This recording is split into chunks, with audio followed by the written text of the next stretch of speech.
jumpa lagi di Unikartika Channel. Nah, kali ini aku udah ngebooking waktu suami aku untuk aku wawancara eksklusif dengan beliau. Karena insya Allah beliau minggu depan mau berangkat ke Hungari. Mau ngapain ke Hungari? Nah, ini tentunya masih berkaitan dengan tema hari ini. Karena tema hari ini adalah membahas tentang pengalaman suami saya, bagaimana beliau mengalami proses seleksi beasiswa stipendium Hungarikum. Oke, kita langsung tanya-tanya aja ya. Oke, Bapak Hanif Akhtar. Ya, Bu Yuni Kartika. Bisa diceritakan gimana pengalaman seleksinya, ngedaftar di universitas apa, ambil jurusan apa? Panjang banget, Bu. Stop. Satu-satu. Ya, itu dulu. Apa tadi pertanyaannya? Lupa kan?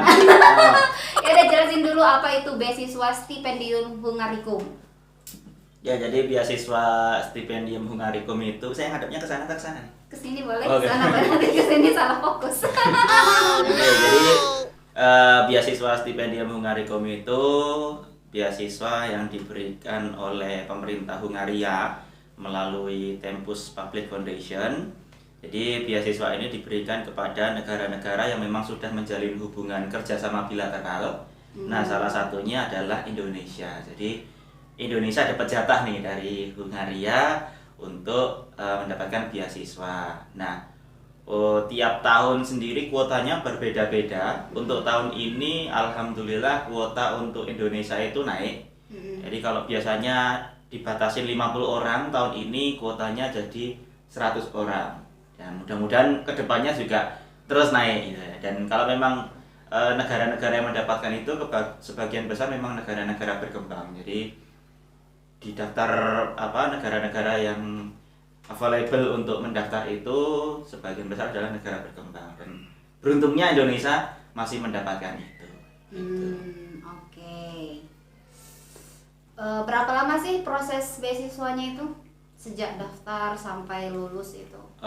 Pendaftaran itu dibuka bulan November, kemudian November aplikasi 2000. tiap tahunnya kayaknya polanya hampir sama. Jadi dibuka bulan November, kemudian aplikasi ditutup bulan Januari, kemudian sekitar Maret itu kita dapat hasil seleksi pertama. Jadi seleksi pertama itu dari seleksi teknis administratif dan juga rekomendasi dari sending partner. Nah, sending partner untuk Indonesia itu dipegang oleh Dikti. Nah, jadi kalau dari Dikti sendiri kemarin mereka minta aplikasinya selain dikumpulkan melalui aplikasi online yang sudah ada di sistemnya Stipendium Hungarikum, mereka juga minta seluruh berkas itu dikirim ke emailnya Dikti gitu. Jadi dan deadline-nya itu 1 bulan sebelum deadline dari Stipendium Hungarikum gitu. Jadi kalau deadline dari Stipendium Hungarikum itu Januari, Desember kita sudah harus kirim email ke Dikti. Jadi seleksi pertamanya itu dari Dikti itu. Iya. Nah, jadi nanti kalau berkas kita oke, tidak ada masalah, dan Dikti merekomendasikan, di bulan Maret itu kita akan dapat notifikasi kamu berhak lanjut ke tahap berikutnya. Tapi kalau memang Dikti tidak merekomendasikan, ya sudah selesai sampai di situ.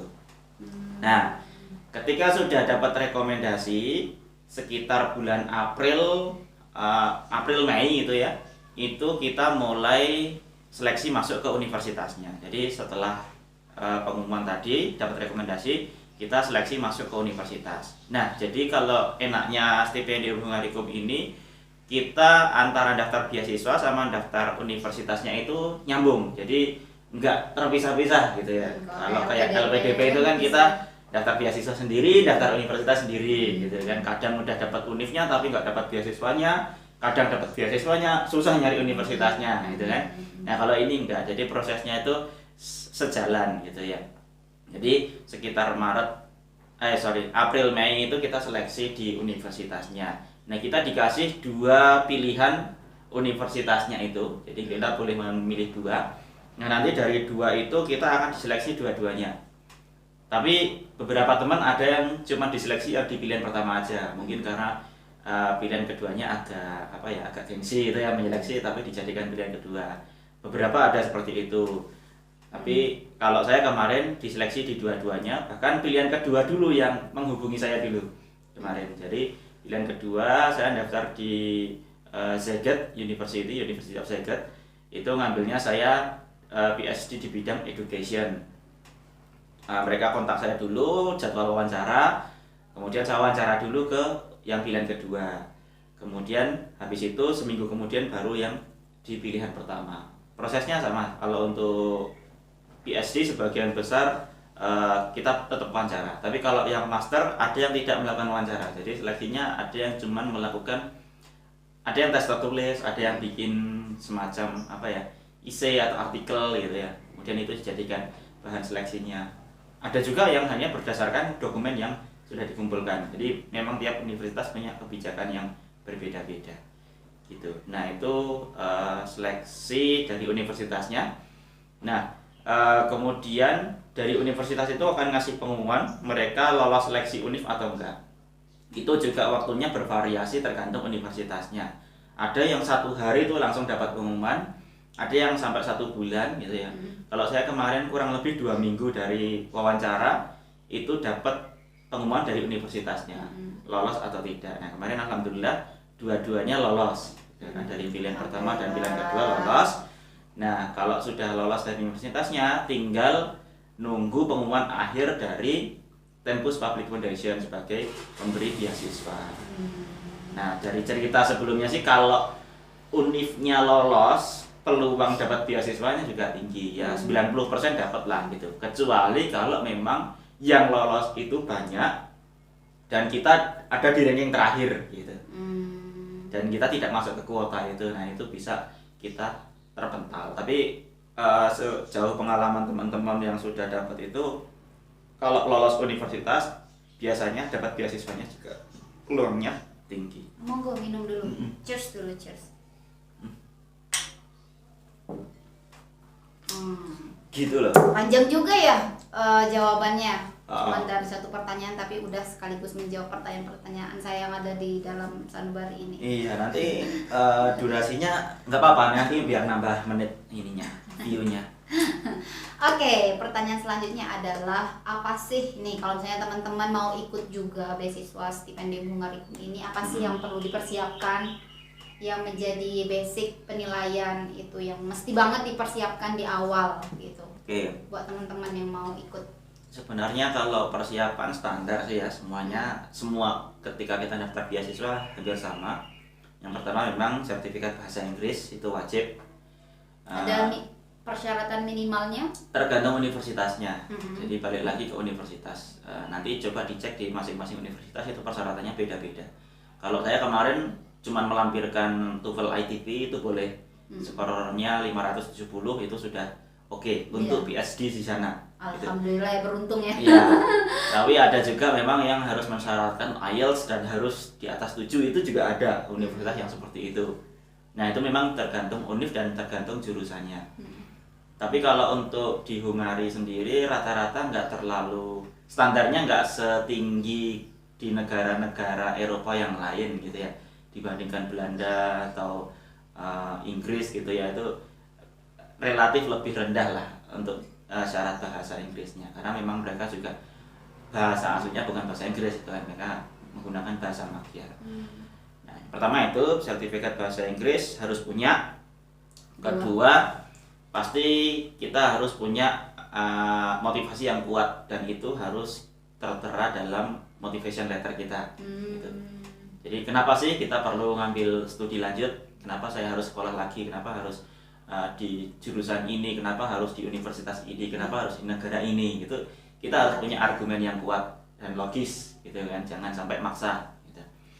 Kemudian yang ketiga, ini yang basic ya, kita harus punya orang yang bisa memberikan rekomendasi gitu. Jadi biasanya atasan kita kalau sudah kerja atau supervisor kita dulu waktu kuliah sebelumnya gitu kan, misalnya pembimbing skripsinya atau pembimbing tesisnya gitu, bisa dijadikan pemberi rekomendasi. Dan makanya kalau mau daftar beasiswa harus terus menjaga hubungan baik nih dengan dosen-dosen sebelumnya gitu. jangan sudah lulus terus lost contact gitu. Nah, yang lainnya sih ya persyaratan-persyaratan administratif yang standar. Oh ya, dan khusus kalau untuk PhD kita juga perlu menyiapkan research plan-nya, rencana penelitiannya nanti seperti apa. Iya.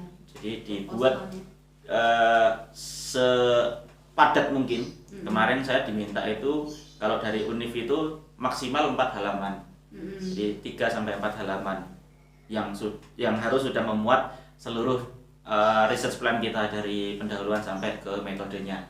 Dan metode itu biasanya yang paling banyak digali nanti saat wawancara. Dan kemudian kita juga harus sudah tahu siapa supervisor kita. Itu khusus yang PhD. Kalau yang master nggak perlu. Tapi kalau yang PhD syaratnya kita memang sudah kontak calon supervisornya dan sudah dapat ACC dari calon supervisornya. Untuk cari supervisor ada link? Ada. Jadi enaknya di Hungaria itu mereka punya satu database yang memang sangat lengkap. Ada di www.doctory.hu. Nanti saya kasih link. Nanti linknya ada di bawah. Itu sudah ada database semua orang yang tersedia untuk menjadi supervisor sekaligus topik riset apa yang mereka tekuni gitu. Jadi misalkan profesor saya kemarin di database itu dia membuka mahasiswa PhD dengan topik ini gitu. Nah, penelitian saya nyambung nggak dengan dia? Kalau memang penelitian saya nyambung, saya buat proposalnya, kemudian kita korespondensi. Jadi sebelum November itu kalau bisa sudah kontak-kontakan dengan calon supervisornya. Jadi ketika daftar itu kita sudah bisa melampirkan persetujuan dari si calon supervisor tadi bahwa saya bersedia menjadi supervisor si A kalau nanti dia diterima di universitas ini atau diterima beasiswa ini. Jadi itu untuk khusus yang PhD itu penting. Jadi, karena memang PhD itu kan ujung tombaknya nanti riset ya, dan riset itu sangat tergantung dari supervisornya. Jadi sejak awal kita sudah harus mengenali siapa sih supervisor kita, apa saja karya-karyanya dia gitu. Jadi, itu penting Pak. Oke. Itu ya yang mesti dipersiapkan teman-teman. Tadi pertama TOEFL atau IELTS ya, kemudian motivation letter, kemudian rekomendasi dari pimpinan kita atau dosen yang membimbing kita. Nah, untuk seleksinya apa aja? Ada berapa seleksinya? Seleksinya yaitu tadi tahap pertama itu seleksi teknis lah sifatnya ya. Dokumen-dokumen kita ini memenuhi persyaratan atau tidak. Kemudian kalau memenuhi persyaratan, seleksi berikutnya itu seleksi dari Dikti. Kalau di Indonesia selaku sending partnernya. Nah, saya nggak tahu kriteria yang ditetapkan Dikti ini apa, jujur gitu ya. Karena memang Dikti nggak pernah membuka kriteria yang akan mereka rekomendasikan ini apa. Gitu. Tapi kalau kuota-kuotanya sudah ada. Jadi dari 100 itu sebenarnya sudah di breakdown. Khusus yang PhD itu kuotanya 50, master 40, yang 10 itu untuk yang bachelor. Gitu. Jadi yang bachelor pun baru ada tahun ini. Jadi tahun sebelumnya belum ada, tahun ini baru ada yang untuk S1. Nah, kemudian kalau sudah lolos seleksi dari Dikti, seleksi yang kedua seleksi universitas. Dan itu bervariasi, macam-macam seleksinya, model seleksinya. Tergantung universitasnya, ada yang wawancara, ada yang tes tertulis, ada yang hanya dari portofolionya gitu ya. Jadi tergantung dari universitas. Kemudian kalau sudah dari universitas ya sudah tinggal berdoa saja. Oh ya, administrasi sama wawancaranya? Wawancaranya dari universitas itu tadi. Jadi nanti dipanggil sama universitasnya. Janjian waktu ya? Janjian waktu. Kalau yang kemarin sih mereka yang menentukan waktunya. Jadi kita tinggal ngikut bisa atau enggak. Oke, udah kebayang ya teman-teman ya. Nah, pertanyaan selanjutnya adalah kalau dari seleksi wawancara sendiri kira-kira apa sih yang ditanya? Kalau mungkin khusus master itu mungkin dan PhD mungkin agak berbeda ya. Kalau saya kemarin kan memang PhD, jadi yang ditanya itu lebih banyak menggali tentang riset yang akan saya kerjakan. Jadi mereka banyak menggali riset saya gitu ya. Ya selain background saya juga, tapi porsinya sedikit mungkin dari seluruh sesi itu 10% menggali tentang background saya gitu. Sisanya menggali tentang riset yang akan saya kerjakan. Nah, riset yang saya kerjakan ini utamanya adalah metodenya, visible nggak dikerjakan dalam waktu sekian tahun, kemudian pemahaman kita soal topik riset kita ini sendiri seperti apa gitu. Jadi intinya kita harus tahu lah apa yang kita kerjakan dan bagaimana mengerjakannya. Oke. Bisa dikasih bocoran nggak apa pertanyaannya dan apa jawabannya? Waduh. Kira-kira flashback lagi gitu loh. Mungkin teman-teman ada yang kepo, kira-kira pertanyaannya apa gitu, terus cara ngejawabnya gimana gitu.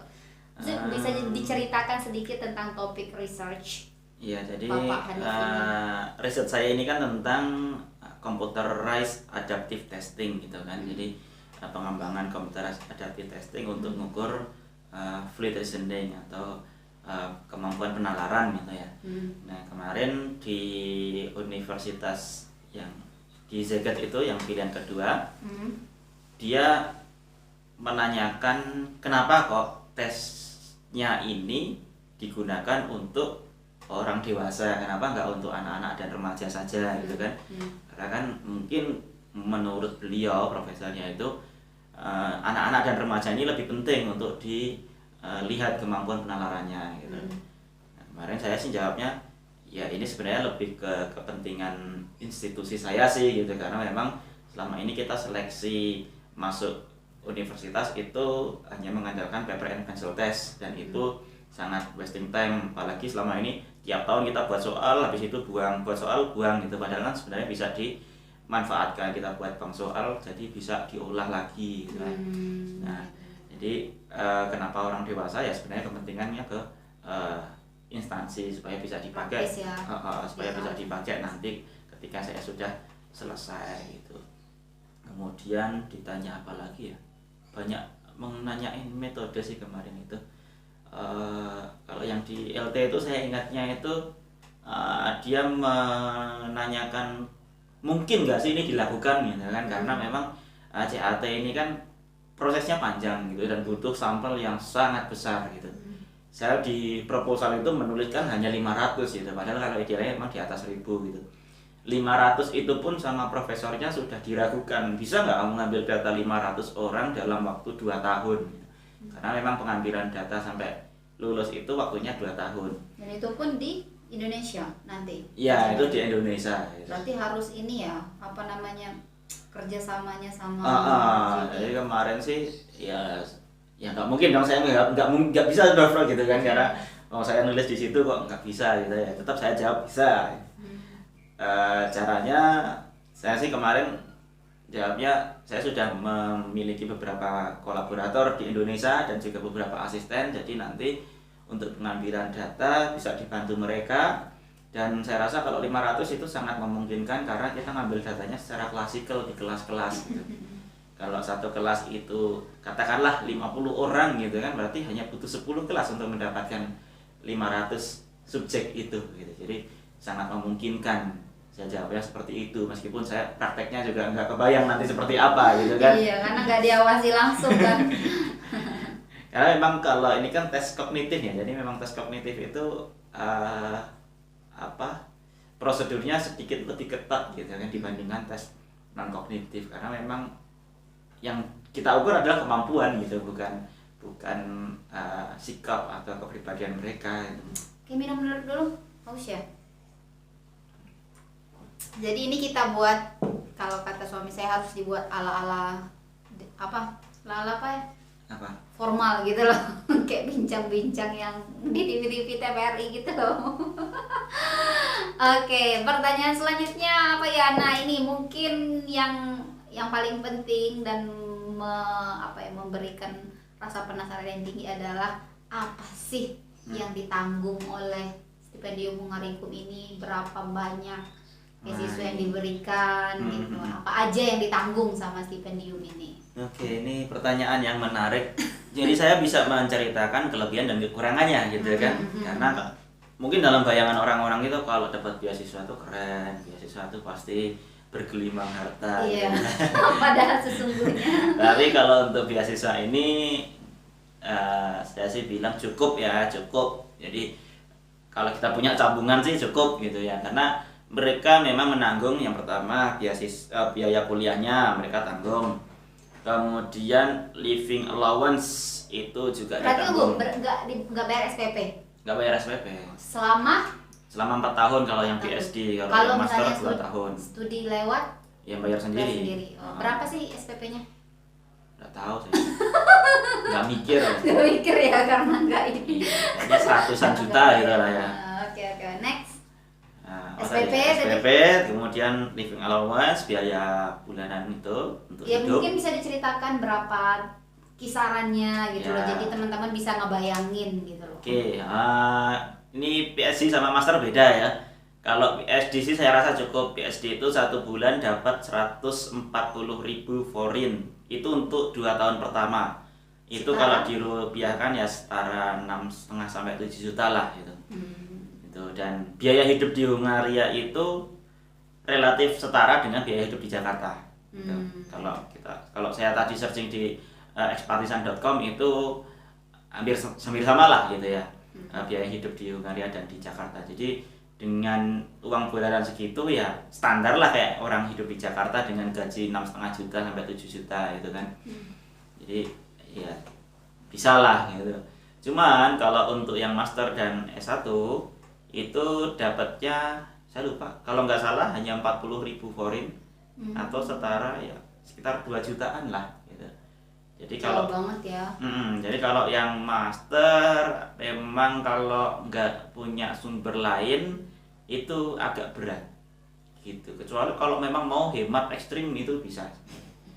Tiap hari masak, nggak pernah jajan, nggak pernah jalan-jalan itu saya rasa bisa. Soalnya dari teman-teman juga kan ini juga bukan yang pertama kali ya, sudah banyak yang sudah lulus juga gitu kan. Dan mereka bisa survive, jadi ya kenapa enggak gitu kan. Kemudian tadi apa ya? Biaya hidup ya. Kemudian ada juga untuk akomodasi. Untuk akomodasi sendiri sebenarnya kalau kita tinggal di dormitory universitas atau di asrama universitas itu gratis. Boleh. Tapi kalau kita memilih untuk tinggal sendiri, misalkan sewa apartemen sendiri atau mau sewa flat bareng-bareng sama teman gitu ya. Kita dikasih subsidi 40.000 foreign atau ya tadi sekitar 1,5 sampai 2 jutaan gitu ya kalau dirupiahkan. Tapi kalau di lapangan, kalau apartemen itu kalau share ya, kalau berbagi ya, rata-rata itu kita habis minimal 60.000 foreign lah. Minimal 60.000 foreign, paling kecil itu. Sejauh saya nyari-nyari kemarin gitu ya. Jadi ya harus nomboi sekitar 20.000 foreign atau sekitar 1 juta lebih lah gitu, juga ya. untuk akomodasinya. Nah itu bisa diakali dengan menyisihkan uang yang bulanan tadi. Kalau bisa disisihkan, kalau yang PhD saya rasa bisa disisihkan gitu kan. Tapi kalau yang master ya memang agak berat untuk menyisihkan itu. Jadi memang harus cari tambahan. Tapi mereka bisa kerja part time gitu ya. Kalau mau, karena visa pelajar di sana memungkinkan juga untuk part time. Emang gampang cari kerja di sana? Kalau di Budapest, di ibu kotanya saya rasa banyak sekali peluang untuk part time. Cuman kalau yang di kota selain Budapest itu mungkin banyak, tapi mereka tidak terlalu familiar dengan bahasa Inggris. Jadi mereka pasti nyari part timer yang bisa bahasa Magyar, bahasa lokal sana gitu. Jadi kalau kita hanya bermodalkan bahasa Inggris mungkin peluangnya agak kecil gitu. Jadi itu yang ditanggung. Terus ada apa lagi? Asuransi ditanggung, asuransi kesehatan untuk awardinya. Kemudian yang tidak ditanggung banyak. Yang tidak ditanggung banyak. Yang tidak ditanggung. Jadi itu aja yang ditanggung ya? Iya, itu aja. SPP berarti tesis nggak ditanggung, biaya wisuda nggak ditanggung. Tesis nggak ditanggung, wisuda nggak ditanggung, tapi kayaknya nggak bayar deh wisuda. Cuman di Indonesia aja yang wisuda bayar. Sana kan kayaknya pakai UKT gitu ya. Nggak tahu ya, tapi untuk yang tidak ditanggung ya tadi ya, tiket pesawat nggak ditanggung. Itu lumayan kalau kondisi sekarang ini sekitar 8 sampai 10 jutaan. Lebih deh, 8 sampai 11 jutaan lah. Kondisi pandemi kayak gini. Ya mungkin kalau kondisi normal bisa dapat lah kita 8 juta, 7 juta, 8 juta gitu. Dan mungkin juga bisa cari alternatif yang lebih murah berangkatnya dari Malaysia atau dari Singapura, itu jelas lebih murah. Tapi kalau kondisi sekarang ini nggak bisa seleluasa gitu kan, mau ke Singapura juga nanti malah nggak diizinkan masuk, repot kan. Nah, kemudian kalau mau bawa keluarga juga nggak ditanggung. Itu guys. Jadi mulai dari ngurus visa sampai tinggal di sana itu nggak ditanggung. Jadi kita harus punya sumber dana lain lah gitu. Kalau punya tabungan ya pakai tabungan sendiri, kalau enggak ya nggak tahu lah gimana caranya, pokoknya harus punya gitu ya. Itu kalau yang mau bawa keluarga. Kalau yang master saya rasa nggak ada yang bawa keluarga. Kalau yang PhD banyak yang bawa keluarga dan pengalaman mereka juga fine-fine aja ya. Kalau kondisi normal sih sebenarnya sangat cukup gitu ya. Cuman kalau kondisi kayak sekarang ini kan mau berangkat itu berat di ongkos karena tiketnya jadi mahal, harus harus swab test gitu kan. Jadi untuk masuk Hungari dengan kondisi sekarang ini kita harus menunjukkan hasil swab test 2 kali negatif dalam rentang waktu 5 hari terakhir. Gitu Dan guys. itu kalau di Malang nggak ada. Saya sudah nyari di rumah sakit di Malang, mereka paling cepat itu 3-5 hari keluar hasilnya. Mending kalau 3 hari kan, kalau keluarnya 5 hari sudah tesnya mahal-mahal nggak kepake tuh hasilnya. Gitu. Yang bisa menyediakan keluar dalam 1 hari itu cuma di Jakarta dan yang saya ini ya di Jabodetabek gitu ya. Makanya ya besok rencananya juga mau tesnya di Jakarta gitu. Dan itu mahal karena kita pakai paket yang 1 hari keluar kan. Kalau yang 1 hari itu di rumah sakit yang mau saya ini besok itu 2 juta 1 hari keluar gitu. Tuh guys, 1 kali tes ya. Doain ya mudah-mudahan hasilnya negatif guys, karena kalau positif ya Kalau Allah. tiba-tiba positif itu kan kita sudah beli tiket pesawat gitu, wah nggak tahu lagi lah gitu. Ya Allah. Bismillah, semoga negatif ya. Amin. Amin. Nah, nanti anak istrimu dikemanakan? Ya ditinggal dulu di sini. Karena memang agak bukan masalah ongkos saja sih ya, agak masalah ke administrasinya juga gitu. Ya selain memang ongkos juga berpengaruh gitu kan. 1 orang 10 juta guys. Saya 10 juta, Zidan 10 juta. Iya. Zidane Kalau juga- Zidane berangkat sekarang sih masih infant ya, jadi iya. masih dapat kortingan. Tapi kalau berangkatnya Tahun tahun depan kan sudah sudah lebih dari 2 tahun, jadi sudah masuknya child gitu. Jadi Kenapa nggak bawa keluarga sekarang? Alasannya apa? yang pertama memang butuh uang yang lebih banyak, karena kan berarti saya harus nambah kurang lebih 20 juta untuk keberangkatan istri dan anak saya gitu. Oh, belum lagi ditambah tes Iya, swab tes dan swabnya. ininya, katakanlah 2 kali 2 kali berarti berapa, 4 juta kali 2 8 juta. Jadi 28 juta. Belum untuk visanya gitu kan. Kalau awardee visanya gratis, kalau non awardee itu bayar. Saya lupa berapa bayarnya. Karena nggak mikir itu ya, jadi nggak ngurusin. Jadi itu. Terus yang kedua juga masalah administrasi, karena memang kalau kita ngundang kita ngajak istri itu sudah harus jelas nanti tinggalnya di mana. Nah, sementara saya sendiri kan belum punya apartemen di sana, belum punya tempat tinggal. Karena saya saat di semester awal ini mau tinggal di dormitory aja biar gratis gitu kan, biar menghemat gitu. Ya kalau mau ngajak istri ya berarti harus sewa apartemen, dan itu berarti kita sudah harus mengurus apartemen. Sementara saya masih di Indonesia, gimana mengurusnya gitu kan. Padahal di sewa apartemen itu ada kontraknya, dan di dalam kontrak itu harus sudah tertulis nama siapa-siapa yang mau tinggal di sini. Nah, itu yang tidak bisa dikejar dalam waktu yang sesingkat ini gitu ya. Apalagi kondisinya sedang Covid kayak gini gitu. Dan memang mereka sedikit concern dengan kemampuan hidup di sana gitu. Jadi sebenarnya bukan mereka mau mempersulit, tapi memang sedikit ketat soal finansial. Jadi jumlah tabungan kita di bank itu berapa itu dilihat.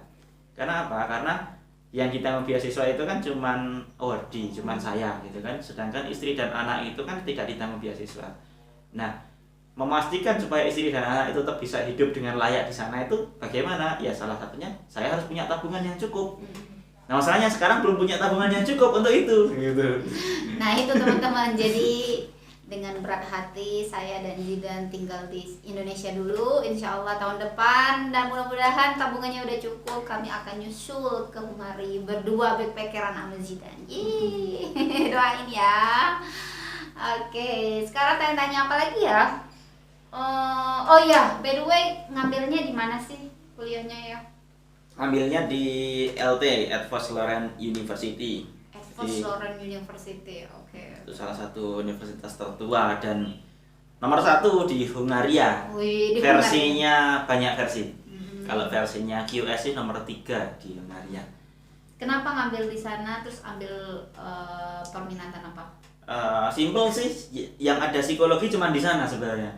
Enak ya permintaannya. Nah, kalau saya ngambil pilihan kedua di Szeged itu, saya ngambilnya bukan psikologi tapi education.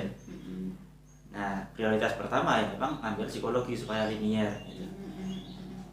Ya, alasannya cuma itu sih, karena yang ada psikologi cuma di sana, ya wes itu yang pilihan pertama. Perminatannya apa? Minatnya cognitive psychology. Wih, ini calon-calon neuroscience Indonesia nih guys, menyaingi Pak Galang. Sebenarnya nggak terlalu tertarik dengan cognitive psychology sih, karena topik risetnya nyerempet-nyerempet kognitif, gitu kan, karena pengembangan tes kognitif, makanya dimasukkannya ke program situ. Kemarin pas baca modulnya, ya ampun ini kok neuropsikologi semua ini gitu ya. Apa aja mata kuliahnya bisa disebutkan? Saya lupa nama mata kuliahnya, tapi tentang otak-otak gitu ya. Ada tentang otak, tentang metodologi dalam neuropsikologi, dengan MRI, dengan EEG dan sebagainya gitu kan. Dan bahkan programming dengan MATLAB, dengan Python gitu juga ada gitu, dan saya belum menguasai itu sebenarnya, tapi ya nanti sambil jalan lah gitu. Ya. Kalau dipaksa belajar itu kan jadi bisa, insya Allah gitu ya. Kalau nggak ada tuntutan ke sana ya nggak bisa gitu.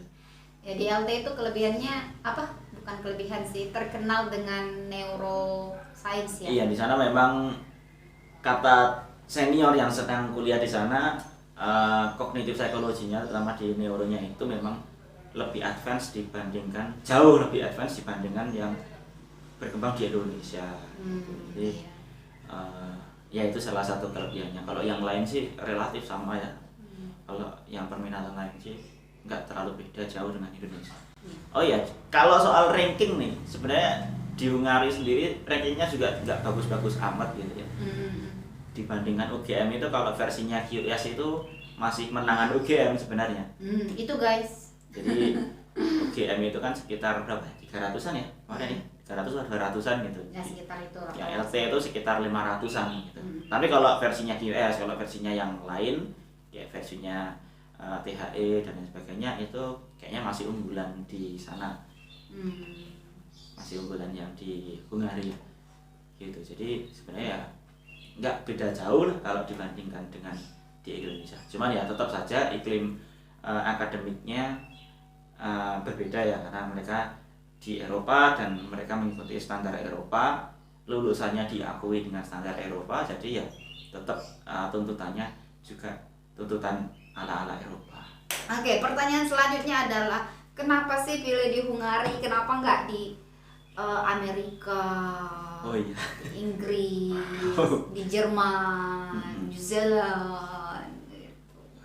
Jadi ada dua tipikal orang yang mau sekolah S3. Yang pertama itu tipe orang yang penting itu S3. S3 itu penting. Nah, tipikal orang yang seperti ini biasanya memang mereka mengusahakan tempat sekolah yang paling baik. Gitu. Karena S3 itu penting, jadi mereka harus nyari tempat sekolah yang terbaik di Harvard, di Oxford atau di mana gitu ya, yang paling. Nah, saya tipikal yang kedua. Yang penting S3. Gitu. Yang penting sekolah. Sekolah ya dibiayai. Dan di luar negeri. Ya, dan luar negeri. Jadi kalau tipikal orang yang seperti ini, tempat itu enggak masalah gitu ya.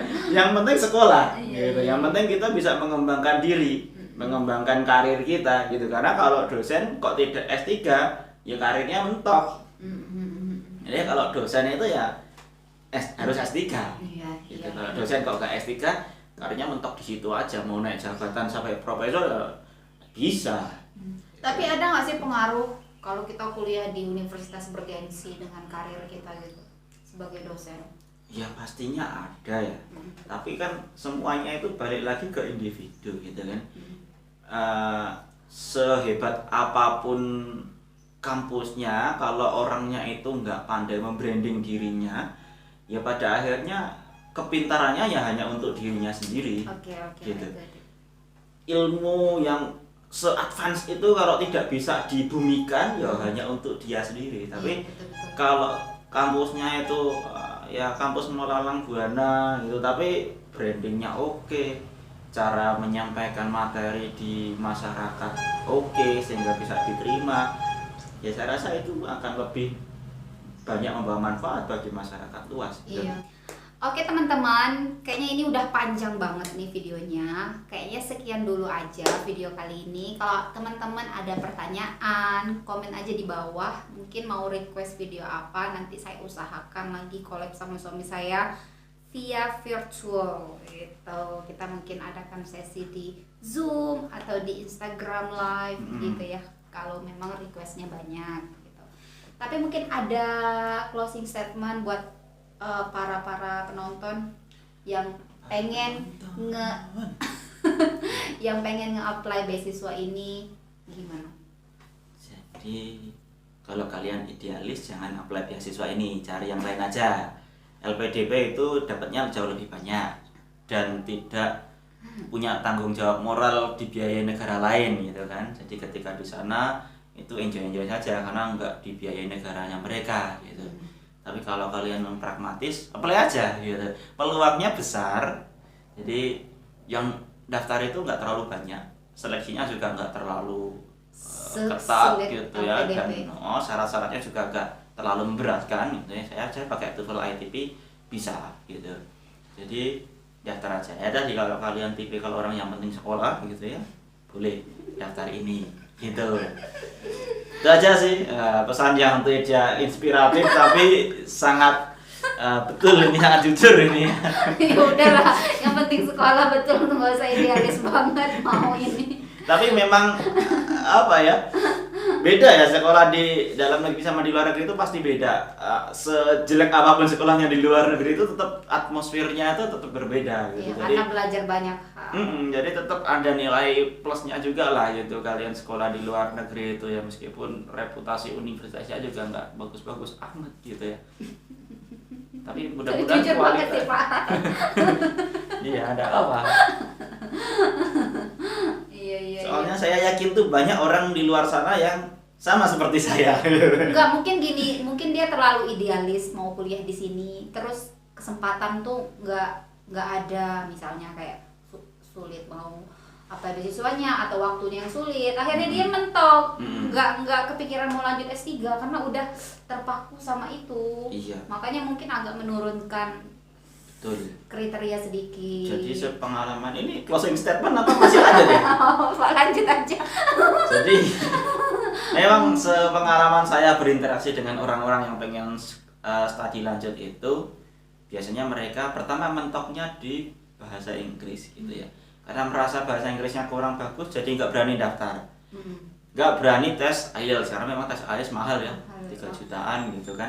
Kalau skornya belum memenuhi kan sayang, 3 juta gitu. Jadi berkutat di pikirannya itu, aduh aku belum pintar bahasa Inggris ya, aduh belum berani tes IELTS ya gitu. Nah saya kemarin juga seperti itu, saya juga sampai sekarang belum berani tes IELTS gitu.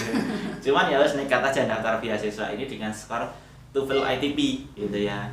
Skor TOEFL ITP itu pun sudah 2 tahun yang lalu gitu ya, sudah hampir Mepet juga ya? tinggal satu bulan lagi udah kadaluarsa ini gitu. Jadi ya setelah coba dulu gitu ya, jadi berproses gitu ya, berproses sambil mencoba itu kita juga dapat pengalaman, kita juga dapat feedback apa saja yang kurang dari diri kita sambil perbaiki gitu ya. Jadi kalau gagal sekarang, kesalahannya di mana? Kita sambil perbaiki gitu. Tapi kalau nggak nyoba-nyoba ya nggak dapat gitu ya. Nggak tahu kita kurangnya di mana, kita nggak tahu. Oke, sip. Kira-kira kapan lagi buka beasiswa ini, Bapak? November tahun ini. Jadi teman-teman kalau mau daftar beasiswa ini, pantengin aja websitenya. Nanti kita tulis bawah sini ya. Tetap semangat bagi teman-teman yang pengen lanjut studi, jangan patah semangat. Tuntutlah ilmu. Gimana yang closing statement yang dari itu email itu? Apa sih? Oh, yang dari Bu Katalin itu ya. Jadi kemarin tuh jadi kalau kedubes Hungaria itu memang ramah banget ya, karena mereka sudah lama tinggal di Indonesia, bahkan kuliahnya juga di UGM. Kemarin wawancara visa itu juga pakai bahasa Indonesia. Dan tiap ada perkembangan apa terkait dengan kondisi COVID ini selalu di-emailkan ke kita. Dan kemarin tuh ada satu email terakhir itu yang so sweet banget gitu lah itu ya. Saya lupa pastinya gitu ya, tapi intinya tuh selamat jalan gitu ya. Kalau kamu melakukan perjalanan untuk menuntut ilmu, maka Allah akan menjadikan perjalananmu itu seperti perjalanan ke surga. Masya Allah. Bismillahirrahmanirrahim. Mohon doanya teman-teman semua.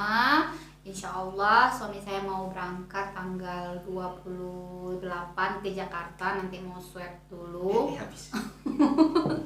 Terus insya Allah berangkat ke Hungarinya tanggal 2 ya. 2 September. Bismillah, semoga dilancarkan. Dan semoga di sana bisa menjaga hati, pikiran, perasaan, kesehatan. Jaga selalu hatimu. Ini bakal LDR guys. Tapi aku sudah menyiapkan diri loh. Kemarin udah ikut seminar tentang menjalani LDR. Oke, terima kasih udah nonton video kami. Jangan lupa berikan like, komen, dan subscribe ya channel ini. Sampai ketemu di video selanjutnya. Assalamualaikum warahmatullahi wabarakatuh.